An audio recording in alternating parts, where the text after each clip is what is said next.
Kiai Junaid Sulaiman diajak ke Harmusakar untuk lebih mengembangkan Islam sebagai sebuah agama yang tidak hanya sekedar berdakwah di kelas bawah, tapi bagaimana menjadikan agama sebagai sesuatu yang menentukan arah kehidupan berbangsa.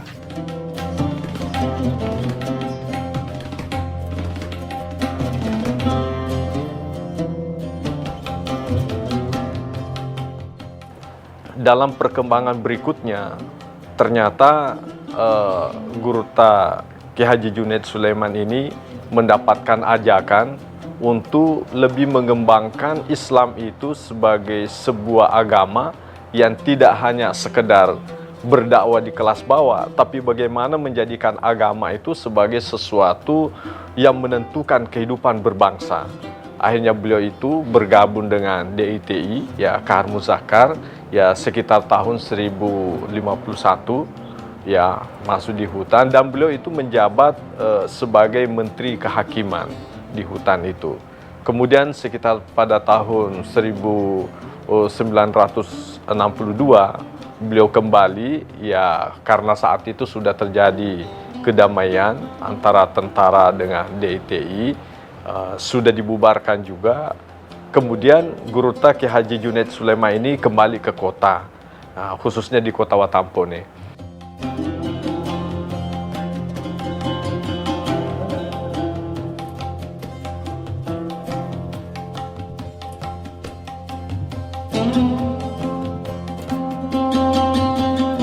Setelah itu, setelah Amiriyah Islamiyah ini dia tinggalkan, barangkali karena beliau kepingin lebih maju lagi, maka beliau bergabung dengan almarhum Kahar Muzakar.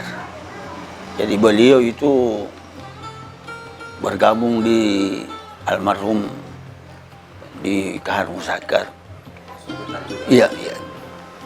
Sebagai tindak lanjutnya di sana, Pak, almarhum diangkat sebagai menteri kehakiman. Jadi dia adalah menteri kehakiman di zaman Kahar Muzakar.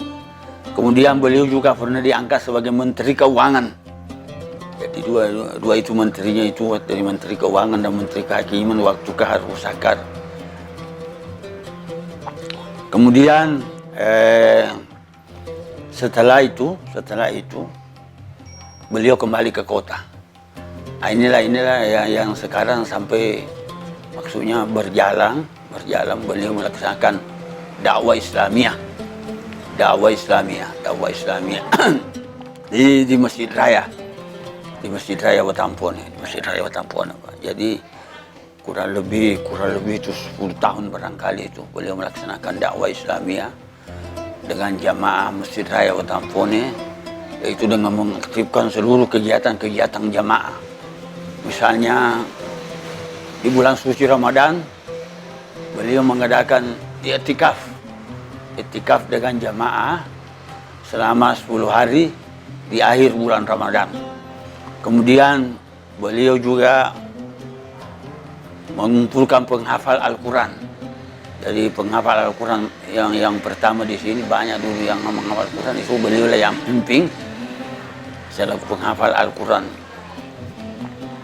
Kemudian selain itu, Pak, beliau juga diperbantukan pada Fakultas Syariah Yayan Alauddin Watampone dan diangkat sebagai dosen luar biasa. Kurang lebih 7 tahun barangkali di sana itu, di Yayan dulu, Pak. Di Yayan dulu dia mengajar.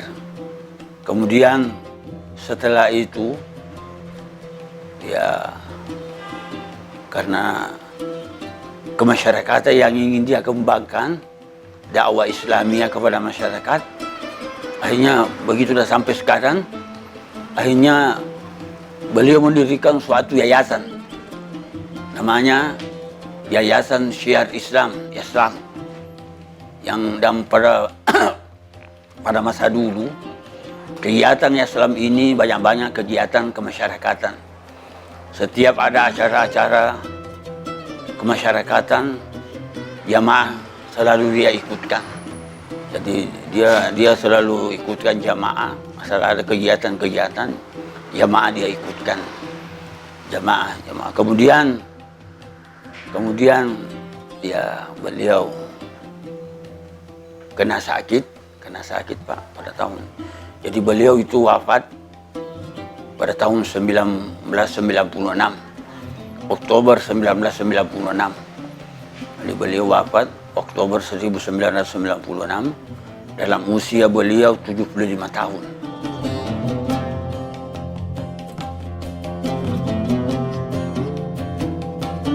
Andre Guruta Junaid Sulaiman bisa disebut sebagai ulama yang berbeda dari kebanyakan ulama yang lebih fokus dengan urusan keagamaan. Bagi Junaid Sulaiman, Islam harus dijadikan sebagai suatu paradigma dalam masyarakat untuk memajukan seluruh aspek kehidupan Islam secara kafah, keseluruhan. Oleh karena itulah, dia membentuk Yayasan Syiar Islam atau Yaslam yang misinya tidak hanya bergerak di bidang keagamaan, tetapi juga di bidang-bidang lain seperti ekonomi, kesehatan, dan lain-lain. Kegiatan Yaslam ini berpusat di Masjid Raya Watampone.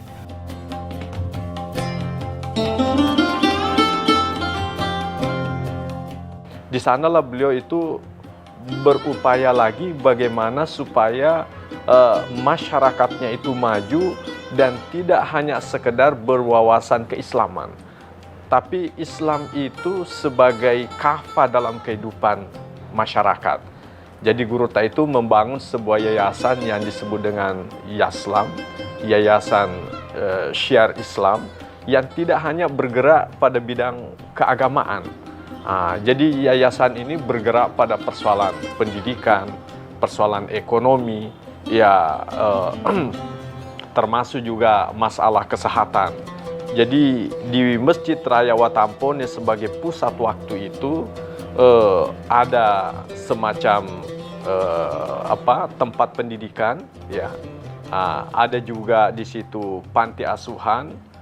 Di situ juga ada semacam ekonomi, jadi percetakan dan sebagainya. Pokoknya boleh dikata gerakan-gerakan Guruta itu dalam rangka memajukan umat Islam bukan hanya sekedar mengisi otaknya dengan ilmu agama, tetapi bagaimana Islam itu sebagai suatu paradigma dalam kehidupan memajukan masyarakat. Ya, jadi Guruta itu disinilah saya melihat perbedaannya dengan ulama lain. Kalau ulama lain itu ya biasanya fokus pada bagaimana mereka untuk tahu agama, menjalankan syariat agama, tapi Guruta Junaid Sulaiman meliputi kepada yang lain. Jadi ada BKIA-nya, jadi warga masyarakat Watampone ingin berobat di situ ada disiapkan, ya ingin berbicara masalah ekonomi juga ada. Makanya Guruta Junaid itu banyak sekali kegiatan-kegiatannya dalam rangka memajukan umat. Nah, kemudian pada tahun ya kira-kira tahun 80-an, ya Guruta Junaid bukan hanya di situ, tapi mungkin beliau melihat bahwasanya kalau saya hanya bergerak di bidang ini masih sangat terbatas menyentuh level masyarakat menengah ke bawah. Akhirnya Guruta Junaid saya melihat di situ dalam kiprahnya berpikir bagaimana menjadi sebagai penentu dalam kebijakan. Ya, masuk di anggota DPR, ya legislatif, termasuk juga Dewan Penasehat di Golkar. Nah, disinilah beliau berkiprah dalam rangka memberikan masukan-masukan pada pemerintah. Jadi Guruta Junaid itu memang sedikit berbeda juga dengan ulama lain. Ulama lain kadang-kala memposisikan dirinya berbeda, berjauhan dengan ulama lain, dengan pemerintah. Tapi kalau Guruta Junaid itu justru masuk juga di wilayah pemerintahan, bahkan memberikan semacam kebijakan-kebijakan, penentu kebijakan di dalam menata masyarakat khususnya Kabupaten Bone itu. Nah, bukan hanya itu, Guruta Junaid karena kebesaran dan ilmunya yang begitu luas diakui oleh masyarakat Watampone dan termasuk oleh masyarakat luas di Sulawesi Selatan ini.